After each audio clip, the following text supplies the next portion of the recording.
You can create bobbin work on the sewing side or in embroidery. Join me today as we investigate bobbin work. Okay, we're set up with the 12 weight thread in the bobbin. I have my tearaway stabilizer on the back of this denim, and this is a fairly heavyweight denim. It's used for home deck. And the first thing I'm going to do is I'm going to pull up that bobbin thread. Now, in order to do that, I want to take hold of my needle thread. I want to needle down and needle up, and then I'm going to pull that bobbin thread up. Now, sometimes what you may have to do is grab the thread on both ends just so you can pull that up. I'm going to use a straight stitch, and my length is 3.5. You want to have a longer length with these decorative stitches. You want to sew slowly as well, so you can see the speed that I'm going. Remember, I'm going to needle up. I do not want to use my thread cutter. I'm going to raise my presser foot, and now what I need to do is I need to pull this away and trim those threads. But I want you to look at the results. So this would be the time that you would look at this to see if you need to make any adjustments. Normally, when you need to make adjustments, you want to tighten your top tension because you want to pull that bobbin thread up so that it is secure. And probably one of the most difficult things with bobbin work is remembering to sew on the wrong side. We've been so indoctrinated to sew on the right side of the fabric that oftentimes we might forget. So I'm going to needle up and needle down, and I'm pulling up my bobbin thread again. Then I'll go ahead and put my presser foot down. Now let's look at the stitch that I selected. You can see that this is a relatively simple stitch. It's a decorative stitch, but one of the things that I did is I lengthened my stitch width to 5 and my stitch length to 3.4. So let's look at this stitch out on the machine. And again, what makes this successful is to slow down as you're sewing, because you want this stitch to form correctly. I always create these types of samples whenever I'm working with bobbin work, and that way I can find out what stitch settings I like the best. So I'll speed up this video so you can see it when I completed it.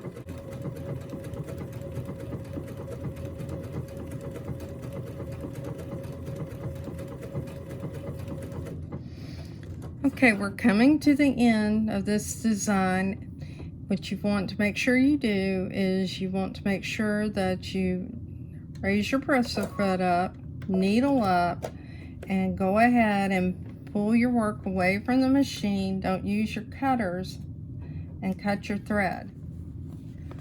Let's see how this turned out. Isn't that beautiful? Well, I think we have enough thread on the bobbin to try another design, so let's try something that's a little more complicated.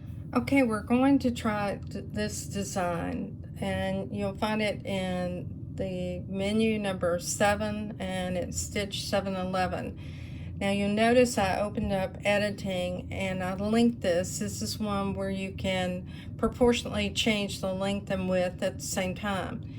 And I set this to a width of 6.5 and a length of 19.5 millimeters. So these are big stitches. We're going to see if we're successful stitching with this 12 weight thread a stitch that's similar to this. So let's go ahead and look under the needle. Remember to turn your work over.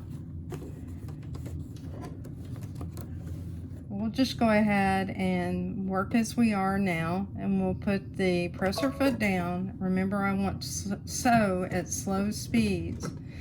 I'll come back in a moment and you can see the results of this stitch out. Okay, here's the results of the stitch out, and it made a beautiful stitch.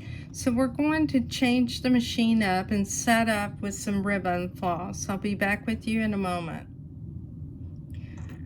Okay, I hand wound some ribbon floss in my bobbin, and what I'm doing is trimming the end where I had it coming through the hole. Now what I want to do is place this in my bobbin case, and I need to follow the graphics on my machine to make sure that I have my bobbin going in the correct direction through the path, and we'll see how this works. And we'll go ahead and get our sample. And for this, I'm just going to pick a straight stitch in the beginning. When you're trying something out, I recommend that you use a straight stitch. Okay. I now have the ribbon floss, and one of the things I want to tell you, if you wanted to start in your fabric, you're going to have to take an awl and punch a hole through your fabric to pull it up. That's one reason why I'm starting off the edge of my fabric. So I'll go ahead and put my presser foot down, and with this I'm definitely going to slow down my speed because I want to make sure that I'm forming stitches. Now if you find after you've gone a short distance and you stop and take a look at the results that you're not getting a good stitch, this would be a time that you want to increase your top tension. Let me stop and take a look. And it actually looks very good. So we'll go ahead and sew to the end. And I think I can speed up a little bit. Gently pull this away, and I'll cut my threads. So here's the result of the ribbon floss. And it's a very nice decorative look. I'm going to try the serpentine stitch. Now what I'm going to do is set it up with a width of 6.5 and a length of 3.5. So let's watch this stitch out.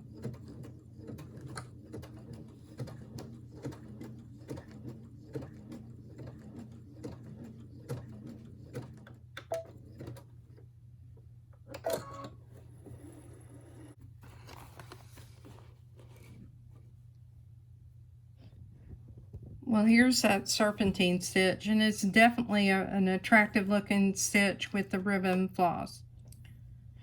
With this organza ribbon, you notice what I did is I brought it up here, but I'm not going to bring it through that cutter because this is way too thick. So we'll go ahead and leave it on the serpentine stitch because that's a fairly easy stitch. Let's move at a very slow speed, and I want to get this thread behind that guide. There we go.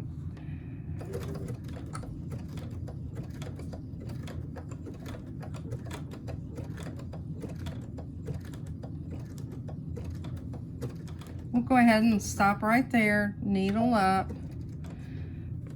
raise the presser foot, and let's just pull this out. So the organza ribbon did not sew well, and that's because this ribbon is too stiff. This would work well if you had silk ribbon, and you can see that all of my top threads are appearing on the bobbin side, wrapping around this. Now if that's a look that you want and you had a contrasting thread, you might like it because it looks like it's couch. But personally, it's not a look that I find appealing. I hope you enjoyed this video. Thanks so much for your time. Join me in my Facebook group, Just Stitching with the Brother Luminaire. Have a good day.